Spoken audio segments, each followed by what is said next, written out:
Hello, boys and girls. It's Miss Emily here. We're going to do a read aloud of How the Grinch Stole Christmas by Dr. Seuss. The title of the book is How the Grinch Stole Christmas, and the author, the person who wrote this story, is Dr. Seuss. How the Grinch Stole Christmas.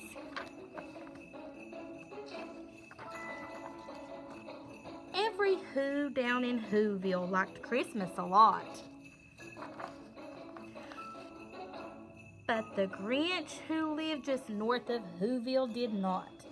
The Grinch hated Christmas, the whole Christmas season. Now please don't ask why. No one quite knows the reason.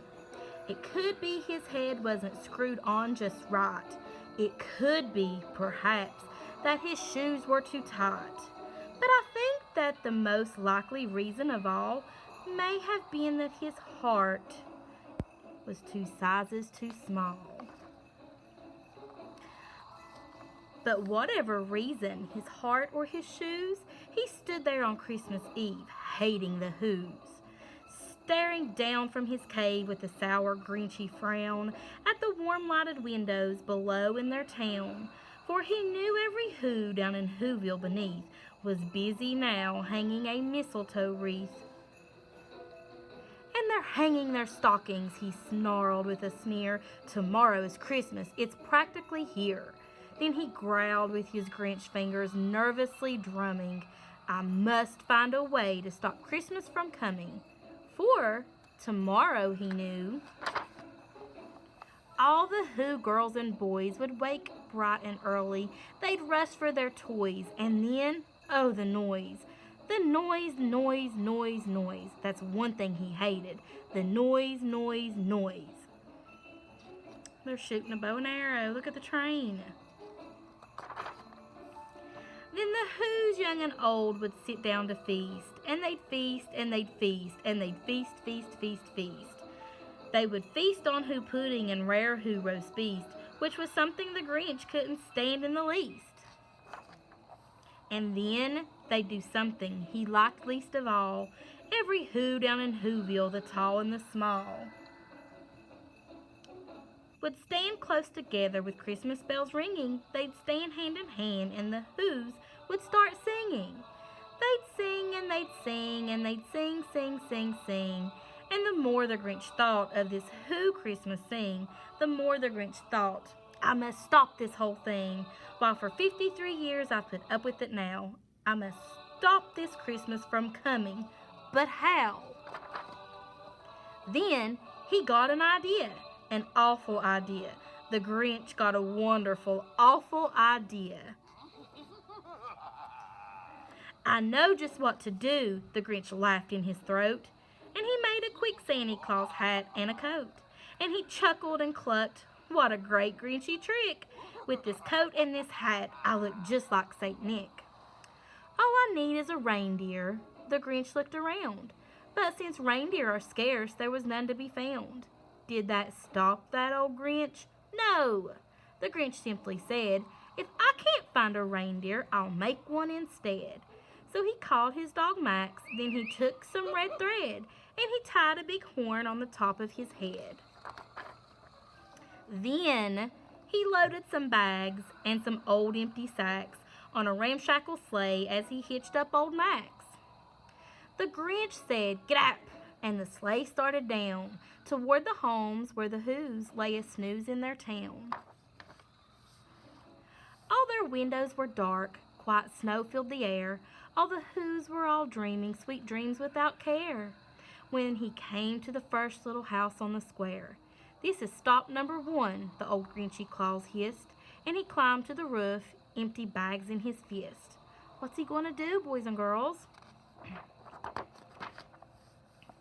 Then he slid down the chimney, a rather tight pinch. But if Santa could do it, then so could the Grinch. He got stuck only once for a moment or two. Then he stuck his head out of the fireplace flue, where the little Who's stockings all hung in a row. "These stockings," he grinned, "are the first things to go." Then he slithered and slunk with a smile most unpleasant round the whole room, and he took every present. Pop guns and bicycles, roller skates and drums, checkerboards, tricycles, popcorn and plums, and he stuffed them in bags. Then the Grinch very nimbly stuffed all the bags one by one up the chimney. Then he slunk to the icebox. He took the Who's Feast. He took the Who Pudding. He took the Roast Beast.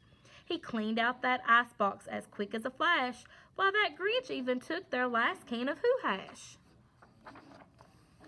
Then he stuffed all the food up the chimney with glee. And now, grinned the Grinch, I will stuff up the tree. And the Grinch grabbed the tree and he started to shove when he heard a small sound like the coo of a dove.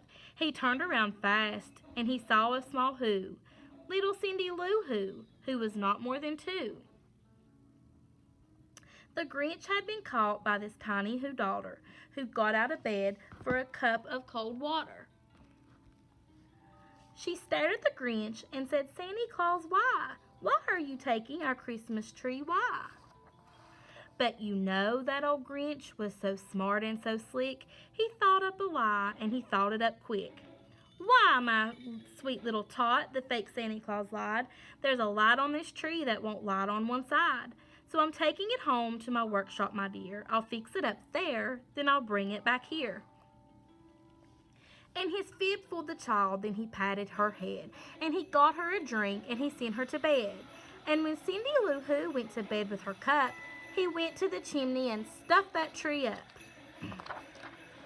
Then the last thing he took was the log of their fire. Then he went up the chimney himself, the old liar. On their walls he left nothing but hooks and some wire. And that one speck of food that he left in the house was a crumb that was even too small for a mouse. Then he did the same thing to the other Who house, leaving crumbs much too small for the other Who's mouses.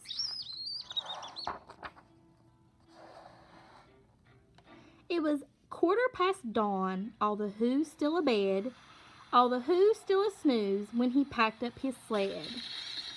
Packed it up with their presents, the ribbons, the wrappings, the tags and the tinsel, the trimmings, the trappings.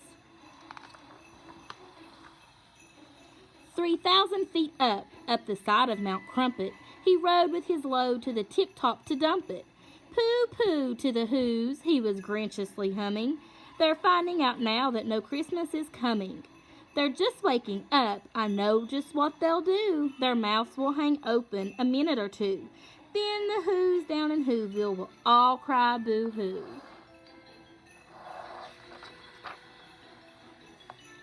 That's a noise, grinned the Grinch, that I simply must hear. So he paused, and the Grinch put his hand to his ear. And he did hear a sound rising above the snow. It started in low, then it started to grow. But the sound wasn't sad. Why, this sound sounded merry. It couldn't be so, but it was merry very. He stared down at Whoville. The Grinch popped his eyes. Then he shook. What he saw was a shocking surprise. Every Who down in Whoville, the tall and the small, was singing without any presents at all. He hadn't stopped Christmas from coming. It came. Somehow or another, it came just the same. And the Grinch with his Grinch feet ice cold in the snow stood puzzling and puzzling. How could it be so? It came without ribbons, it came without tags, it came without packages, boxes, or bags. And he puzzled 3 hours till his puzzler was sore. Then the Grinch thought of something he hadn't before. Maybe Christmas, he thought, doesn't come from a store. Maybe Christmas, perhaps, means a little bit more. And what happened then? Well, in Whoville they say that the Grinch's small heart grew 3 sizes that day. And the minute his heart didn't feel quite so tight, he whizzed with his load and through the bright morning light. He brought back the toys and the food and the feast, And he himself, the Grinch, carved the roast beast. Merry Christmas, boys and girls. We love you.